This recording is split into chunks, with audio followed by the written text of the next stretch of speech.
Mesdames et messieurs, bonsoir à tous. Nouvelle année, de nouvelles éditions avec nous. Je vous souhaite une très bonne année et de passer cette année 2022 dans la santé, la prospérité et beaucoup de bonheur à vous également. Dans les actualités de ce jour, le président de la République a affirmé durant son discours de présentation du bilan 2021 que Madagascar devra se préparer à la troisième vague du virus Covid-19. Malgré cela, le président Andrazuilne reste confiant sur la réussite des stratégies de prise en charge des malades et dans la lutte contre le virus. Le début de la vaccination contre la Covid-19 a également marqué l'année 2021, d'après toujours le numéro 1 Malagasy. Reportage. Cela fait 2 ans que Madagascar est en pleine pandémie de la Covid-19, ce qui a entraîné des conséquences sur le plan économique et social, et cela même au sein de chaque foyer. Malgré cela, les stratégies mises en place par l'État pour redresser ces secteurs ont été efficaces. Madagascar devra pourtant se préparer à la troisième vague du coronavirus, selon le président de la République. Seule la prise de conscience de chacun et la vigilance collective permettront de lutter et de se protéger contre cette pandémie, selon Andrazuilne. Malgré cette pandémie, l'État avance dans ses engagements, notamment la construction des infrastructures de santé. Ainsi, 110 CSB et 13 hôpitaux Manara Pinch ont été construits en 3 ans. La santé pour tous, tel est l'objectif de l'État à travers le ministère de tutelle, d'où les efforts pour faciliter l'accès aux soins. Une grande réforme a été aussi mise en place durant l'année 2021 à travers la mise en place du Fonds d'urgence sanitaire national afin que les malades puissent avoir accès aux premiers soins gratuitement. Hier, le président de la République a rendu hommage aux personnes décédées de la Covid-19. Il a présenté ses condoléances et encouragé également les familles de ces victimes du naufrage au large de Sonirani-Vung et du crash de l'hélicoptère. Toujours dans ce cadre, l'État malagasy a également investi dans des projets de développement au cours de l'année 2021, notamment les infrastructures routières dans les 23 régions de Madagascar. Hier, le président de la République a rappelé que les efforts doivent encore se poursuivre avec la construction des infrastructures de transport pour cette nouvelle année, à savoir le transport par câble, le train urbain, le début du flyover, la construction de la route Massoinj pour la partie Est sera également au programme. Reportage. La politique instaurée par l'État actuel est qu'aucun district ne doit être oublié en matière de développement. Un objectif qui est concrétisé actuellement car les infrastructures de développement comme les routes sont actuellement achevées ou en cours de construction, comme l'a indiqué le président de la République hier dans son discours. Chaque région a eu son compte en grandes infrastructures. Selon le président de la République, les grandes infrastructures comme la construction de la nouvelle ville Tanamaswanj à Imirtiatusk et la voie rapide reliant le Gare Maki Ndotapenak à la nouvelle ville, ainsi que le flyover, seront entamées cette année. Pour la capitale, il a été priorisé, selon le président Andrazuilne, la mise en place du transport moderne, propre et fiable, comme le téléphérique et le train urbain. Le président Andrazuilne a souligné que les projets ont suivi toutes les étapes nécessaires en vue de leur réalisation. Pour cette année également, l'État a débuté la construction de la route nationale reliant Vuipin et Farafangan, la RN5A reliant Ambilbe à Vohemar et la première partie de la route nationale 44 sera également achevée. Parmi les grands projets mis en place également, l'extension du port de Toamasn, une des solutions pour l'économie du pays. S'inscrit également dans ce cadre la constitution des détails techniques pour la construction de la nouvelle autoroute de 260 km reliant Antananarivo à Toamasn, dont les travaux seront entamés cette année. Un projet dénommé l'Alan Maswanj sera également mis en place, reliant la plage d'Ansnanan en passant par Mananzar et jusqu'à Marantsich. Il est à noter que le président de la République a également souligné dans son discours l'accélération des travaux de construction des infrastructures en cours, notamment celles relatives à la santé, l'éducation, la sécurité, les infrastructures routières, le transport, mais aussi celles qui concernent la promotion de l'entrepreneuriat des jeunes et des agriculteurs. Il s'agit des travaux d'urgence qui ont pour but de redresser le pays, mais aussi des projets de développement, selon toujours le président de la République. Dans un tout autre sujet à présent, parlons de l'accueil de cette nouvelle année 2022. La population d'Antananarivo et ses environs a sa propre façon d'attendre et d'accueillir la nouvelle année 2022. Nos journalistes ont sillonné Tana hier pour nous rapporter à travers ce reportage l'ambiance du réveillon. Radramanan Zatouv et Kevin Ravonerstan. Beaucoup ont choisi d'aller ici à Antananarivo pour accueillir la nouvelle année. Entre jeunes ou entre membres d'une famille, ils sont venus voir les lumières installées aux alentours du palais et du jardin.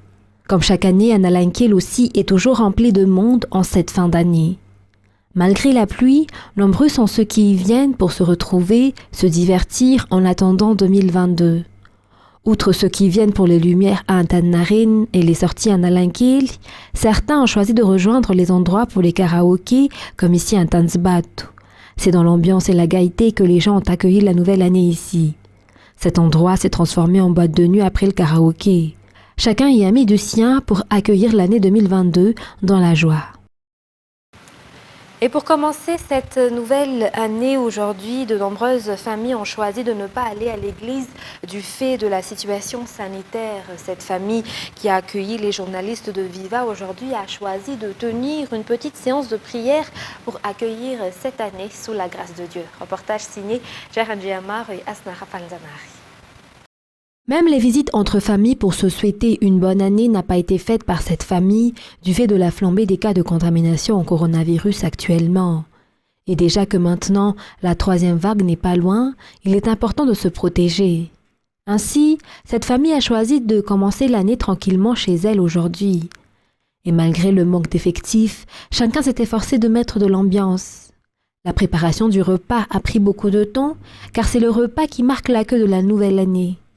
Même si les volailles ont été hors de prix au même titre que les autres types de denrées, des efforts ont été consentis pour sortir de l'ordinaire pour le menu du Nouvel An.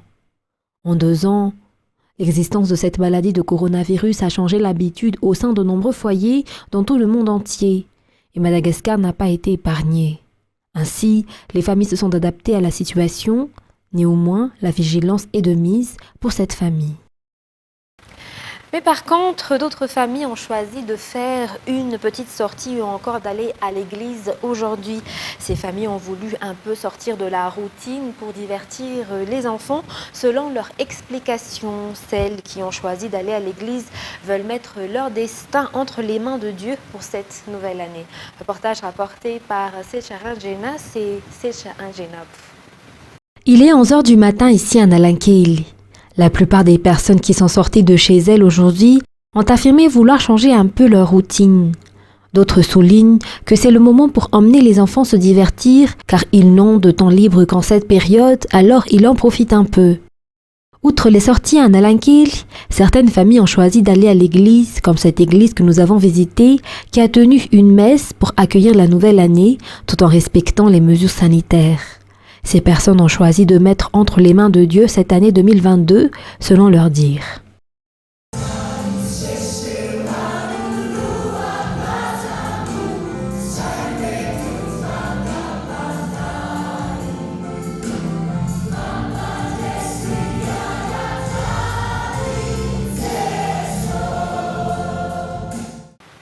Dans un tout autre sujet à présent concernant la situation du coronavirus à Madagascar, le centre de traitement de la Covid-19 ou CTC au lycée technique d'Alarbi a été ouvert aujourd'hui. Cette ouverture entre dans le cadre de la préparation à la troisième vague de la pandémie à Madagascar. Beaucoup de gens passent outre les mesures sanitaires mises en place pour lutter contre la propagation du virus. Donc, il est important de se préparer selon les explications du ministère de la Santé publique. Le CTC à Alarbi peut accueillir 250 malades. Il ne faut pas attendre les symptômes graves avant de se faire consulter ou rejoindre un centre de santé. Le CTC à Alarbi peut accueillir les patients qui veulent se faire consulter, même s'ils ne présentent que quelques symptômes selon les explications. Ce CTC à Alarbi est opérationnel et un groupe électrogène y a été mis en place pour prévenir les coupures de courant et maintenir en marche les concentrateurs d'oxygène. Dans les actualités internationales de ce soir, le monde a célébré hier une nouvelle année, une fois de plus placée sous le signe du Covid-19. Festivités annulées, musique et danse interdites. 2022 est aussi la 3e année de la pandémie et les contaminations explosent. France 24 nous en dit plus. Selon une ancienne légende japonaise, un empereur ordonna de détruire un élixir d'immortalité au-dessus du mont Fuji. C'est là, aux confins du Japon, que les premiers rayons de 2022 se lèvent sur une planète qui, pour la 2e année consécutive, lutte contre le coronavirus. Et dans la nuit, quelques minutes plus tôt, dans ce temple au pied de la montagne, ces Japonais sont venus honorer une tradition, jeter une pièce pour s'assurer une bonne fortune pour l'année qui arrive.